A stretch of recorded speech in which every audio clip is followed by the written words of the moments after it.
You're welcome. I'll be speaking on occupational health and safety. This topic is very relevant to us, regardless of where we are working, regardless of the industry or sector of the economy, all right? Because health and safety issues will always come up in the workplace.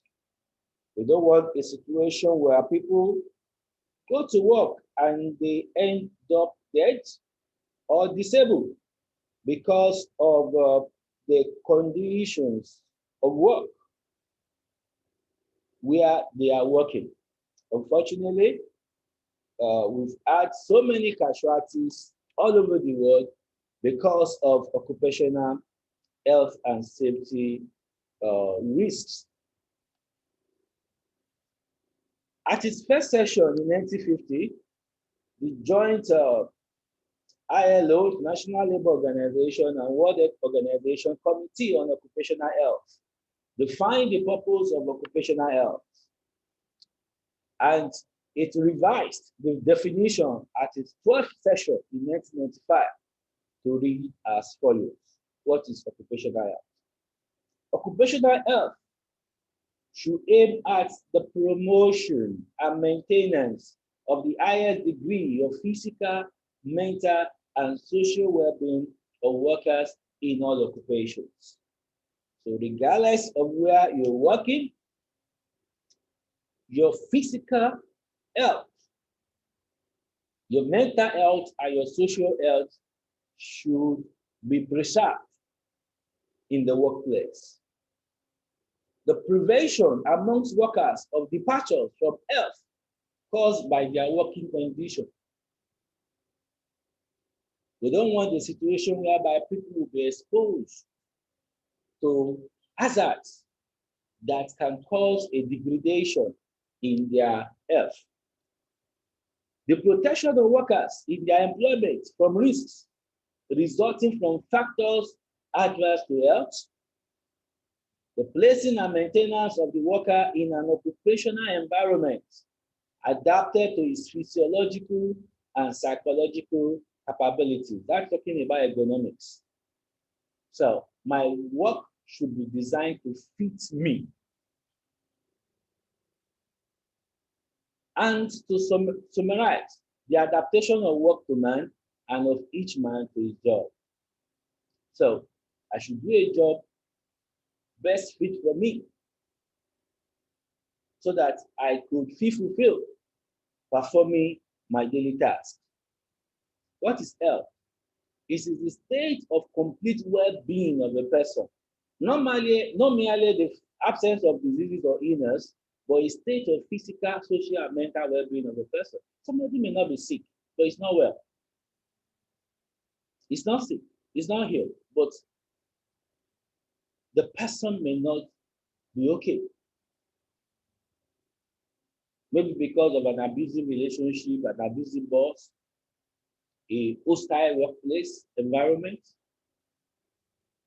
Safety is a state of being free from danger or harm. So occupational health and safety, the workplace should be safe for people. People should be kept from danger in the workplace. That is what occupational health and safety is all about. How do you promote workers' health? Ensure that they eat balanced diets. Some organizations, they even provide food in the workplace. They provide you lunch, provide you, tea and snacks in the morning, then in the afternoon, variety of food. Why? Because they realize that when workers are healthy, they are able to contribute better. Adequate rest is also very important for workers' health. Unfortunately, in modern times, we are on the fast lane. So you see people sleeping less than 4 hours a day, all in the name of being busy. For example, urban settings like Lagos, where you see somebody waking up as early as 3:30 in the morning and coming back by 10 p.m. in the night. People are not resting. Job satisfaction and motivation is also a factor in people's health. I should be happy coming to work.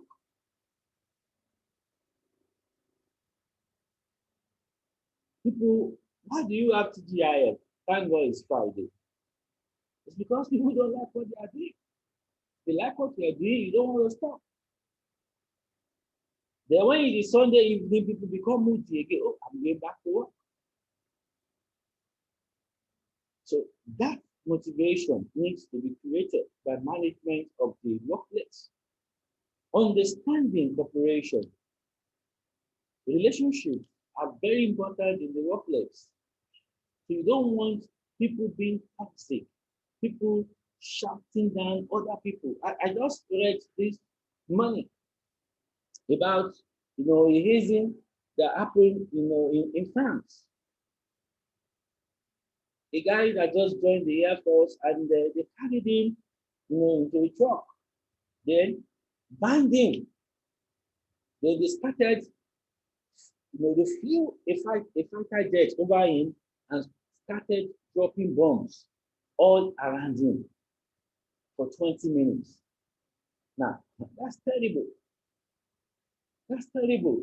That is workplace hazard. As a hostile work environment.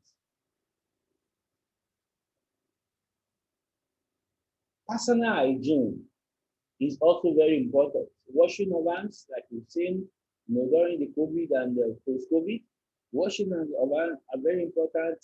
The way you sneeze. Ensuring pre-employment and periodic medical examinations.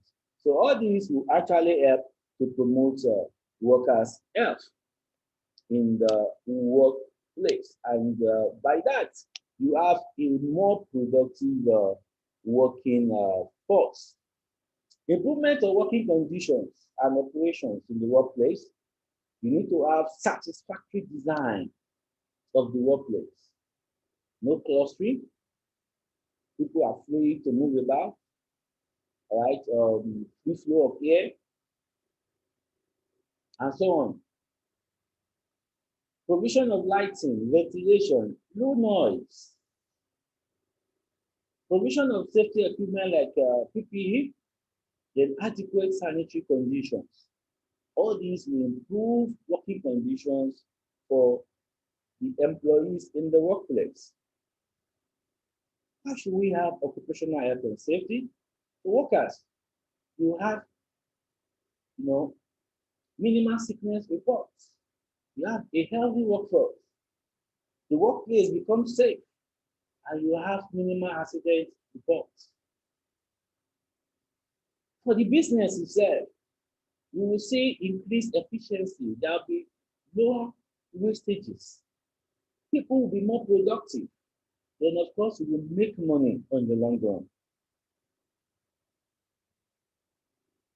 So occupational health and safety is very important. An ILO report estimated that 2 million occupational fatalities occur across the world every year. People dying from cancers, circulatory and cerebrovascular diseases, communicable diseases in the workplace. 2 million every year. And if you want to look at all the accidents, fatal and non-fatal in the workplace, the figure is going to 270 million annually. That's staggering. Now, occupational safety and health performance statistics can vary when you scan across countries, across economic sectors, and across the size of the enterprise. For example, we expect occupational health and safety risks to be more in developing countries than developed countries because of the maturity of their processes, maturity of the regulatory framework in the developed economies. A factory worker in Pakistan is 8 times more likely to be killed at work than a factory worker in France. Fatalities among transport workers in Kenya are 10 times those in Denmark. Construction workers in Guatemala are 6 times more likely to die at work than in their counterparts in Switzerland. That's a World Bank report in 1995. So things are worse in developing countries than in developed countries as regards occupational health and safety. If you look at the various economic sectors, data shows that the highest rate of occupational health deaths occur in agriculture, forestry, mining, and construction. For example, in logging, tropical logging, you have more than 300 deaths per 100,000 workers. That is too high. That is too high. Certain occupations and sectors such as meat packing, mining also have high rates of work-related diseases. Mining could be very, very dangerous because you are looking for minerals sometimes miles below the earth's surface. The mine may collapse. Dangerous gases sometimes may be emitted, and you see people collapsing. Then the size of the enterprise can affect the maturity of occupational health and safety. You expect more maturity in big organizations than in small organizations. Because basically the reason is that, number one, big organizations, they have more resources. Now, number two, big organizations are more regulated than small organizations. So, occupational health and safety challenges are often worse in small organizations. Then we have what we call unsafe acts and unsafe conditions. Very important in occupational health and safety. What's an unsafe act? An unsafe act is any action or omission which does not regard safety rules. So unsafe act is committed by human beings at workplace. For example, making phone calls while you are driving. That's an unsafe act. So whatever people are doing in the workplace that can create a risk to health and safety definitely is an unsafe act. You are not wearing your PPE while you are working in a risky environment. That's an unsafe act. Unsafe condition is environmental. Any situation which increases the likelihood of an accident. For example, there is a faulty machine, there's an untidy work environment, you have maybe diesel on the floor, because that can cause a slip. So, unsafe condition is environmental, while unsafe act is human caused. Let's look at core OSH principles. Number one, all workers have rights. Every worker should work in a safe and healthy working environment. Conditions of work should be consistent with workers' well-being and human dignity. People should not be enslaved. People should not feel bad going to work as if I have a choice, I won't do it.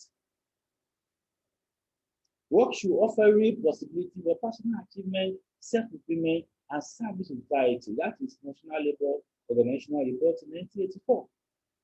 So if I'm working, I should be able to meet my basic needs and more, and be able to add value to the society at large. Occupational safety and health policies should be established.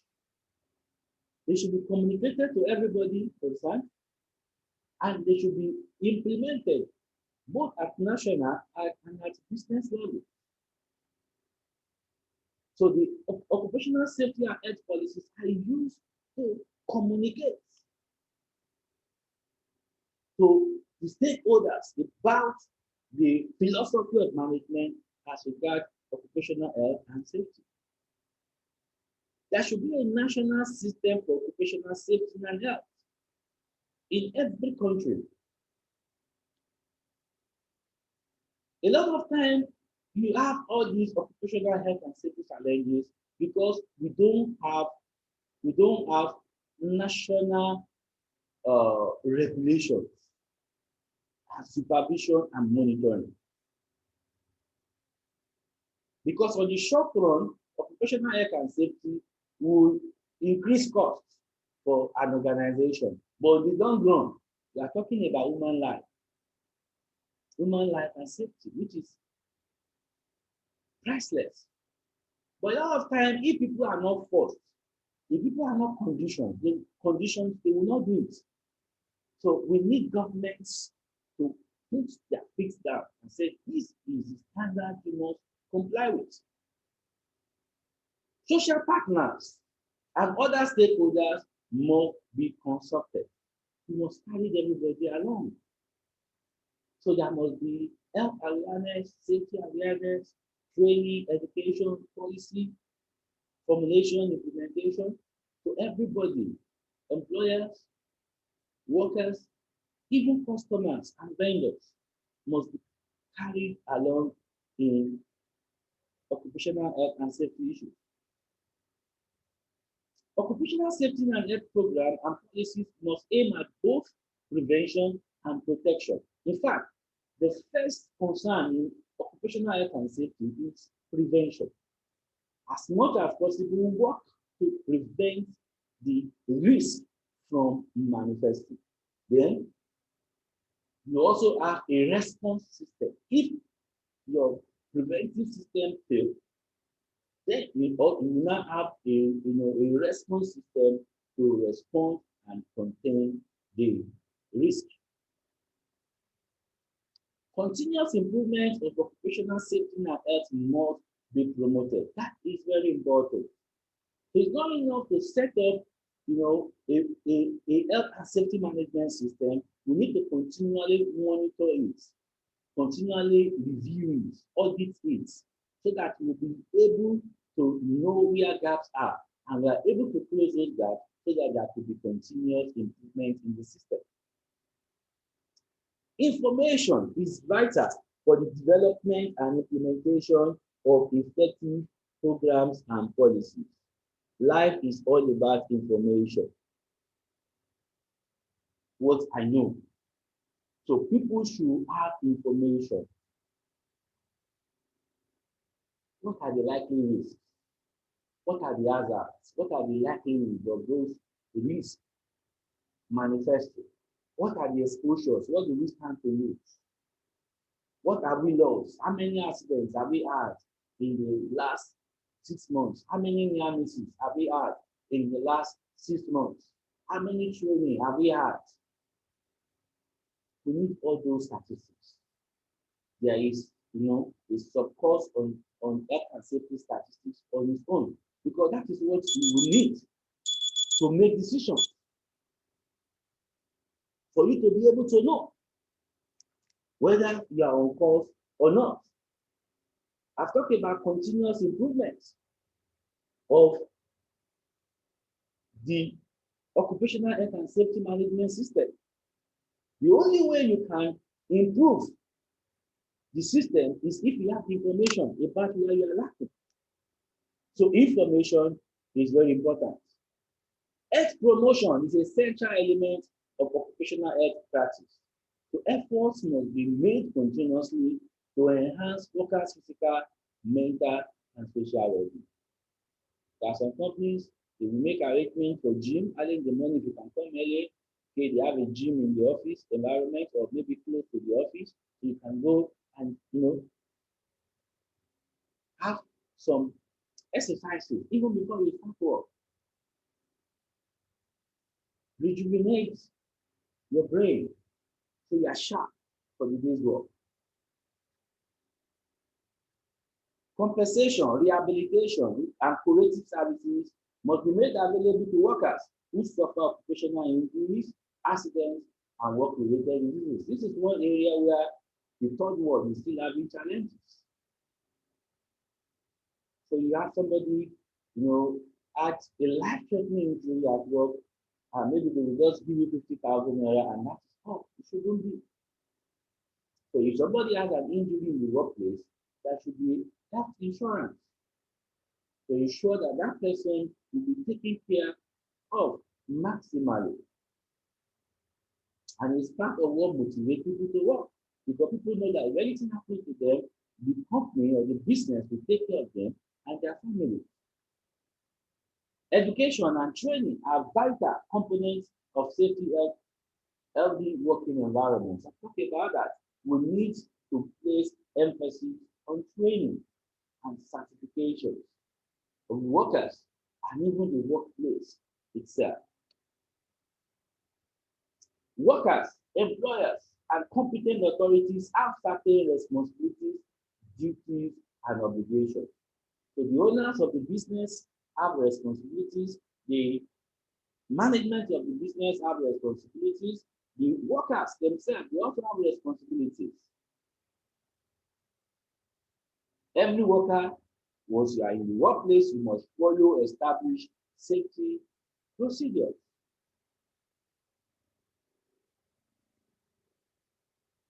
Wear your PPE, wear seatbelts when you are driving into the premises.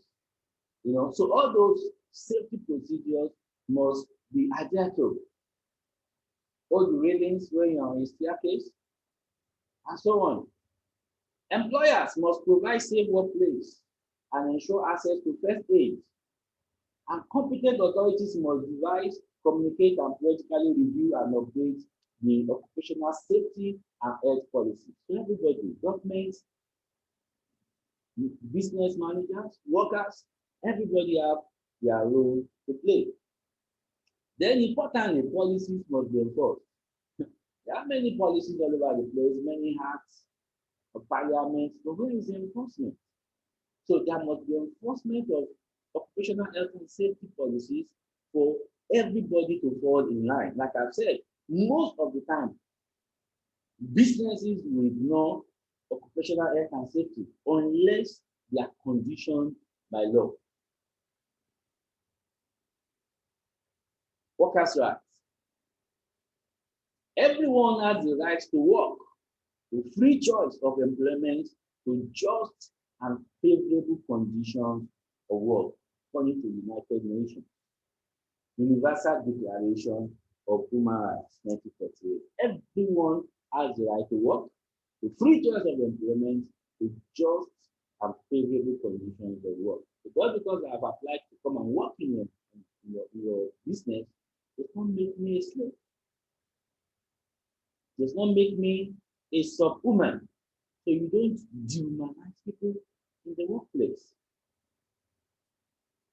Workers should be able to request and obtain, where there is cause for concern, on safety and health grounds, inspections and investigations to be conducted by the employer and the competent authority. If I'm not comfortable, I should be able to talk to my supervisor. My supervisor should be able to escalate the management to come and check what I'm concerned about in the workplace.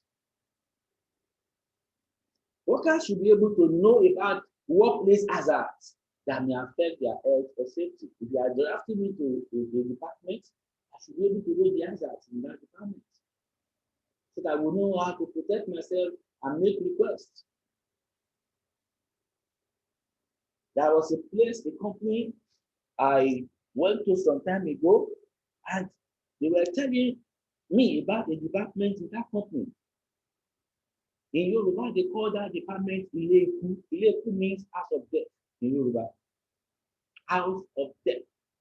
So which means once they post you to that department, because you'll be dealing with chemicals and you are exposed. I saw them working, no PPE. The only PPE they had was hand gloves. No nose or face mask. And they were just breathing in the chemicals. So if you stay there for like 1 year, you're in trouble. That's why. Obtain information relevant to their health or safety held by the employer or the competent authority, and collectively select safety and health representatives. All these are workers' rights on occupational health and and safety. So workers' duties now, workers have a duty to take reasonable care for their own safety and that of other persons who will be affected by their acts of omission. So we are all interlinked in the workplace. Somebody's negligence can cause the death of another. So you want to be careful for your safety and for the safety of your colleagues. Workers should comply with instructions given for their own safety and health and those of others, and with safety and health procedures. So while in the workplace, there are policies, there are procedures on HSE. We need to comply with those policies. Workers should also use safety devices and protective equipment correctly. Workers should report promptly to their immediate supervisor any situation which they have reason to believe to present a hazard and which they themselves cannot correct. So you observe a leakage somewhere. Then definitely blocking the leakage might be beyond you. You need to let management know.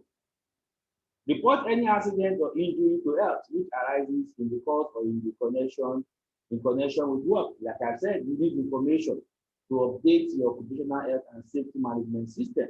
So if there is any accident, the accident or near miss should be reported. Employer's responsibility.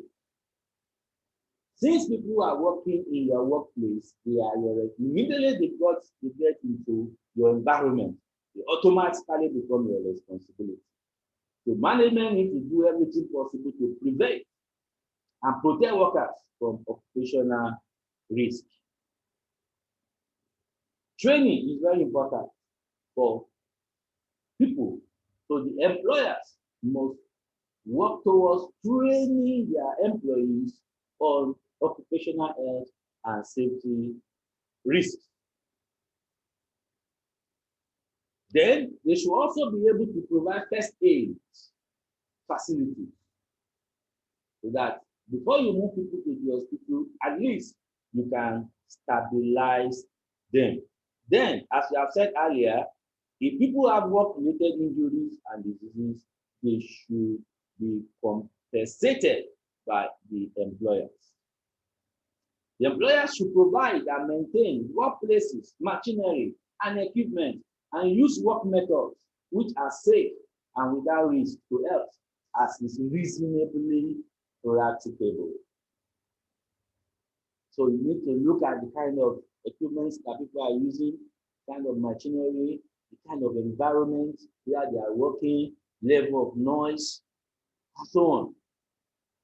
Exposure to dangerous chemicals. Ensure that so far as reasonably practicable, chemical, physical, and biological substances and agents under their control are without risk to health when appropriate measures of protection have been taken.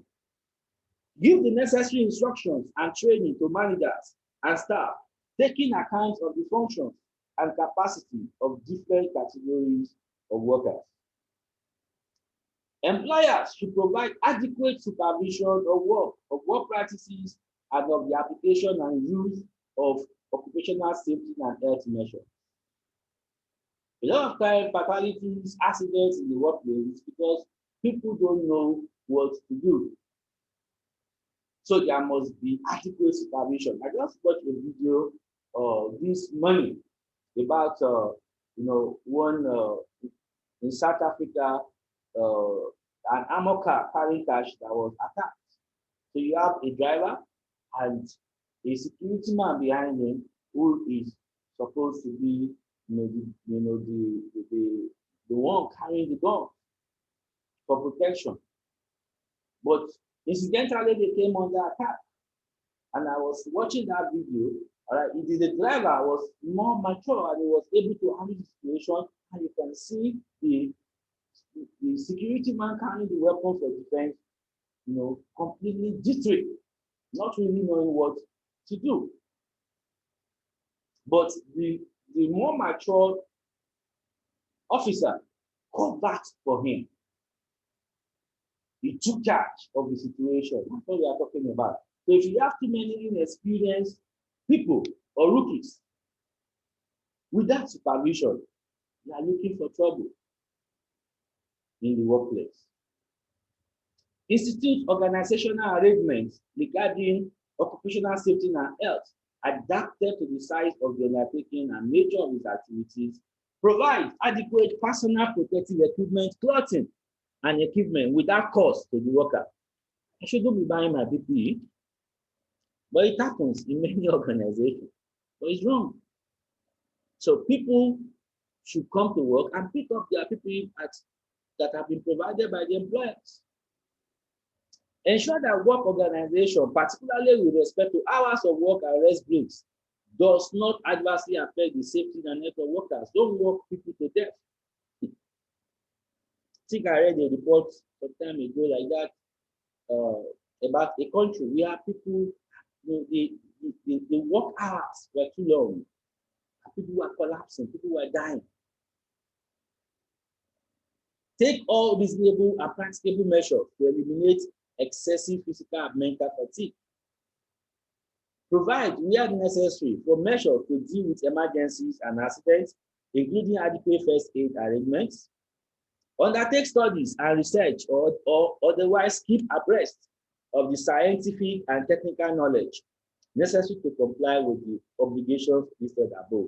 So employers also need to keep on scanning the health sector, new findings, research findings, scientific publications on occupational health and safety.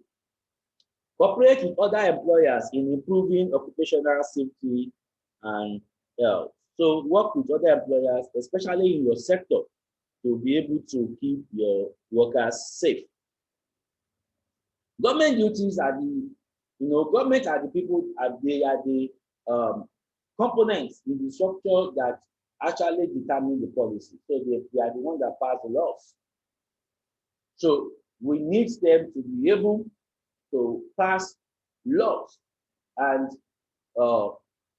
publish policies that will be able to ensure that workers are safe and protected in the workplace. And it's not just passing the laws. Like I said, there must be monitoring and enforcement of those laws. Then in many organizations, you have what they call safety and health committees, joint health and safety committee.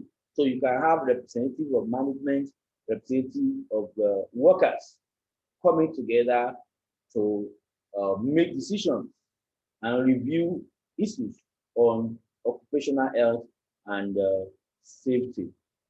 The study found that establishment with joint consultative committees where all employee representatives are appointed by unions had significantly fewer workplace injuries than those where the management alone determine safety and health arrangements, according to really Passy and all 1995. So we're saying it's better that we have a joint arrangement than for management to just be the only one. Always consult with other stakeholders. Management commitment is very important for occupational health and safety to work. Without commitment of management, it is a waste of time. Number one, it requires enforcement. Number two, it requires a lot of resources. So, because of that, we need the leadership of the business to be committed to occupational health and safety. Risk assessment. Now, risk assessment is very important in occupational health and safety. I need to know what I am exposed to. The business needs to know what it is exposed to. A filling station, the level of risk in a filling station is not the same as the level of risk in a bank. Different exposure. Different exposure. The level of risk in a bank is not the same as the level of risk in a pharmacy shop. But even a pharmacy shop has its own risk. So we need to be able to scan the local environment to determine the risks that we are exposed to. Because if we don't know those risks, it means we will not prepare ourselves to respond to those risks. So risk assessment is a systematic approach to identify hazards, evaluate risk, and incorporate appropriate measures to manage and mitigate risk for any work process or activity. So it's not just enough to say I've identified the hazard or I've identified the risk. You need to respond to that risk, either most likely through prevention approach. So we need to know our hazard, we need to know our risk. What is hazard? Hazard is defined as the potential to cause harm. So anything that can cause harm in the workplace is referred to as hazard. You see people working, machines cutting their fingers, especially in production. People dying, being killed by machine in the workplace. People getting locked into a deep freezer, frozen to death in the workplace, and they do not open the door. So it's there. But the fact that it's there does not mean it will actually cause danger, but it has the potential of causing harm. That's why they call it hazard. Now, risk now is the likelihood that the harm from a particular hazard is realized. Like I said, the fact that there is a hazard does not mean that hazard is going to harm somebody. But what is the likelihood? What is the probability that this hazard will transmute into a death or an accident or an injury? That is what we call a risk. Hazards in the workplace: chemicals, corrosive chemicals, dangerous chemicals, radiation. For example, working in a nuclear environment, in a nuclear plant. Fire, electrocution, biological hazards. So you are working in a place whereby, there could be, maybe some viral agents. You could be exposed to viral agents or dangerous bacteria. There could be physical hazards, slips and trips, falling hazard, ergonomics. The chair that you are using in the workplace will not be comfortable. So people start, after working for 6 months, start having back stress. There are thermal hazards, hot water, hot environment, heat. For example, see people working in the bakery. Look at the kind of exposure to heat, high temperature.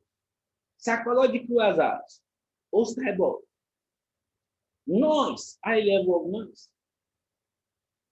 And all these hazards can create acute and chronic effect. Acute effect means the result is instantaneous. Somebody is electrocuted, you will see it instantly. The person will fall immediately. You will see that immediately this guy is electrocuted. And chronic effects means it will take a long time before the symptoms start to show, and that's very dangerous. For example, cancerous growth can take years, and it's eating up the body little by little, until maybe the person just collapse one day. They carry the person to the hospital, they say there is cancer. Chemical hazards: how do you control chemical hazard? Label all chemicals with different class levels. Follow label directives and precautions precisely. Don't eat or drink while handling chemicals so that you don't poison yourself. Don't use a product if not fully aware of the correct usage. Workers must follow the standard operating procedure when handling chemicals. Use PPE like gloves and cover up. When you're handling chemicals, workers must work under supervision. All these are controls to chemical hazard. I read a report last week of a man that was playing his phones on social media, and he was blowing insecticide into his own mouth. That's a risky behavior, and unfortunately, the guy is dead today. Okay. Biological hazards, keep immunizations up to date, immunize workers, clean and disinfect a lot, and the biohazardous waste material safely based on prescriptions. This is very relevant, especially to hospitals, where they have biohazardous waste. Blood and any other bodily fluid should always be handled with utmost care and scrutiny. Personal protective equipment like gloves and masks should always be worn where necessary. Physical hazards. Do not stand, work, or drive under suspended loads without super authorization because it can fall on you. You can see this diagram. So that suspension can fall on this guy. The load may fall and cause serious injury or death. For slip and fall, wear slip-resistant shoes. Clean up spills. Be careful while at work. Ergonomics. The relationship between work and the worker. That is what we call ergonomic study. So we need to be able to incorporate ergonomic principles within the workplace. In some work organization, they design your chair to fit you. And the day you resign or you leave the organization, they take away that chair and pack it. So that chair is designed to fit exactly you.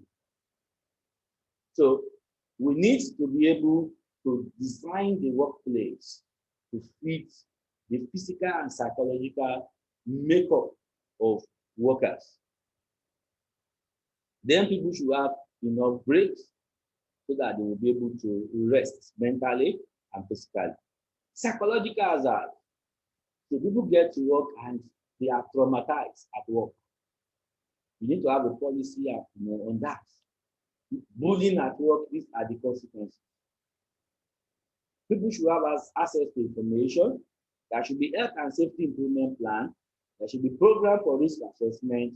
There should be training programs, written instructions, regular checks on premises and equipment. Encourage hazard reporting, consultation with employees, accident reporting, investigation, and follow-up. Psychological hazard in the workplace is real. So we need to ensure that people report if they are facing traumatizing circumstances in the workplace. Of course, you cannot talk about occupational health and safety without talking about PPE, personal protective equipment. So people need to wear gadgets or devices that can protect them in the workplace. So we need PPE for protection of vital body parts, to cover the head, to cover the nose, the mouth, the hands, even the legs.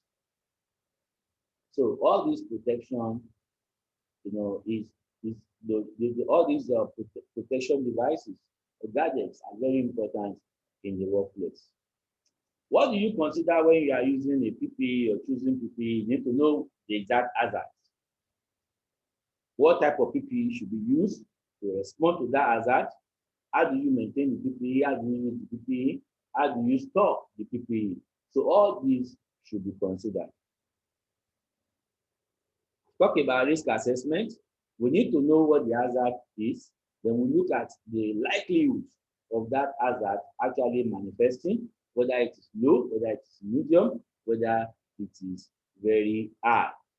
Okay. Then if the risk now crystallizes, what do we stand to lose? What are the consequences? Is the consequence low? So if the consequence will cause just minor injury, no lost time, no lost work hour, then it can be, the consequence can be rated as low. The consequence can be rated as medium if it can cause lost time through injury or illness. And of course, the consequence is high if it can cause serious injury, illness, or even death. So you can see severity categories are description: minor, moderate, and major. It's minor if there is no injury or light injury requiring only first aid treatment. That's physical. Okay, biological impact may not cause human diseases, may not cause human disease. If it does, the disease is unlikely to spread to the community, and there is usually effective prophylaxis or treatment available. So that's a minor risk. Then the environmental damage is reversible. Property damage is up to 750,000. Okay, then moderate. The injury or ill health is leading to greater or equal 4 days MC or greater or equal 1 day hospitalization or lead to temporary disability. So it's moderate if the impact is not too hard, just temporary hospitalization, and you are back to work. Or it can cause severe human disease, not ordinarily spread by casual contact from one individual to another. It may spread to the community, but there is usually treatment available. Environmental damage is reversible. So in that case, the impact is just moderate. Then major, it means somebody can die, or there is permanent disability. So you can see basically what we're trying to say is that the categorization of consequence of the risk will depend on the level, the severity of impact on work, on the business, on the environment, and on the worker. So likelihood of events happening can be remote, can be possible, it can be frequent. So you'll be more worried about the ones that are likely to be frequent, because those ones, they can occur once or more in a month. So you need to give them a lot of attention. So in risk assessment, we need to know what the hazards are. We need to assess the risk, that is the likelihood of the hazard, and the consequence. Then look at available control measures. Then we need to manage the risks. So implement controls to be able to address those risks. So risk control, we can start with elimination if it's possible. Eliminate the hazard completely from the workplace. So whatever is constituting the hazard, remove it. Substitution.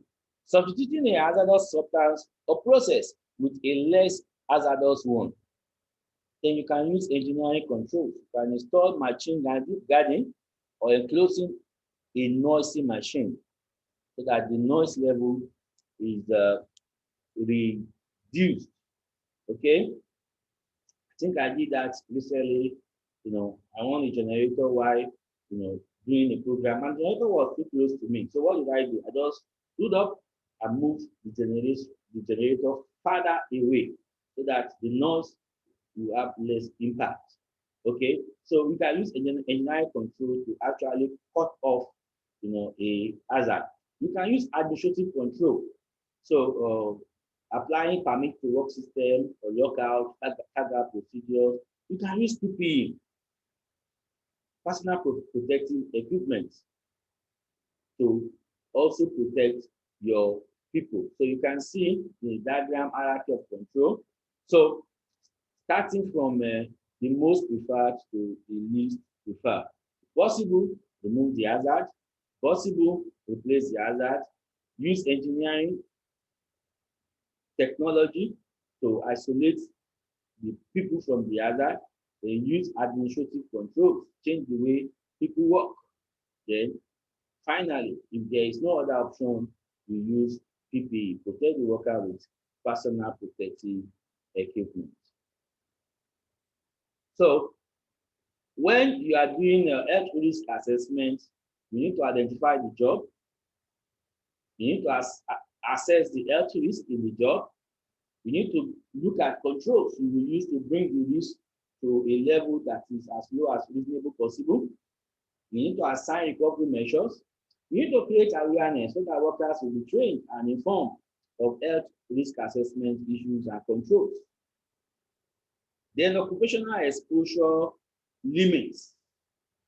In the workplace, there's a level of exposure you have that will not harm you, maybe to a chemical, all right, or to radiation. So a competent authority will always be the one that will determine that occupational exposure limit. It's very, very, very important that you consult, for example, World Health Organization, they've done some research, on that, which if you are exposed, if your environment has those kind of exposure, you need to be able to check. For example, I've done some studies on people working in nuclear plants. So they have this exposure limits. So every day when you resume to work, they will check you with a particular meter to know your radiation level. Then when you are closing, they will check again to know your radiation level. So to know whether it is still within the acceptable limits. So the moment it's reaching it's about to exceed the exposure limit, it means that you may just die. So they need to take care of that road for safety reasons. So this is very, very important, in the workplace. We need to know the maximum exposure that people can safely be exposed to as regards noise, radiation, heat, cold, and chemicals. There should be contingency emergency action plan also in occupational health and safety. So this describes the actions a safety officer should take to ensure their safety in case of any emergency like fire. So if there is fire, or there is a terrorist attack, or there is a natural disaster like tsunami or flood, we need to know what to do. So an emergency action plan should be drawn irrespective of how professional your joint health assessment may be. So you need to be able to ensure you have an emergency action plan, because emergencies, are part of life. So we need to be able to also ensure that people have drills, they practice it. If there is fire, how do we evacuate? If there is a gunman scenario, what do we do? So all these needs to, if there is a tsunami or earthquake, how do we handle it? How do we evacuate people safely? So people need to be aware of this emergency action plan, and they need to have been drilled on what to do. So the emergency action plan must be written. Then drills must be continuously performed so that everybody understands their role in it. So basically, drills are meant to familiarize people with the emergency action plan, and also to be able to evaluate the plan to know whether it is going to work and identify deficiencies so that we can make necessary corrections.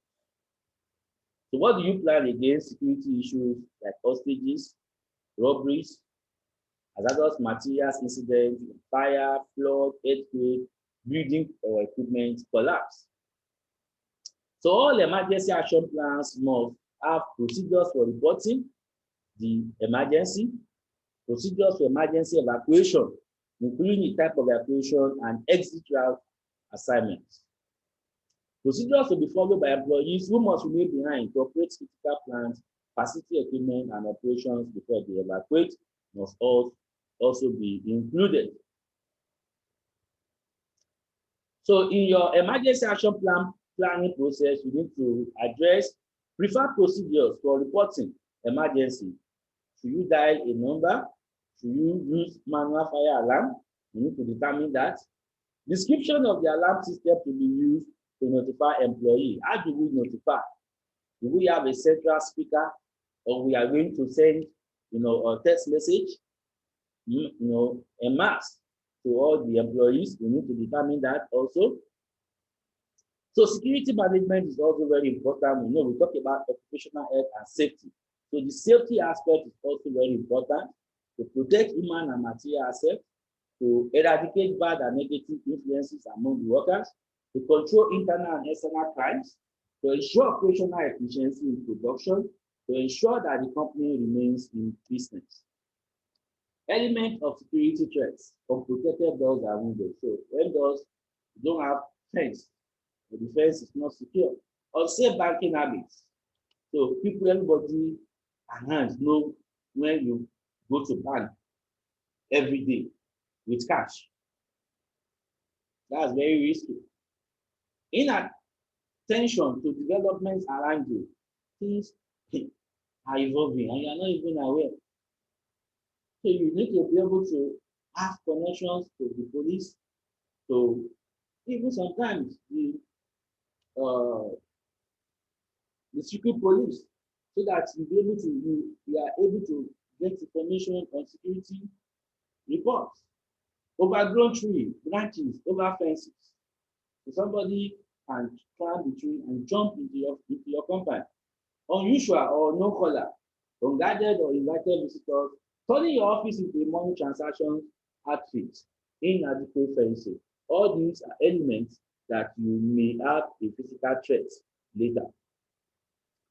So you need method of asset protection. You need to have a security plan. You need to do a security risk assessment. What are you exposed to? You need to do personnel screening, very important. Background check on all your staff. Security survey, physical security, access control, staff protection mechanism. All these must be in place to protect your physical and human assets. So this is the end of the class on occupational health and safety.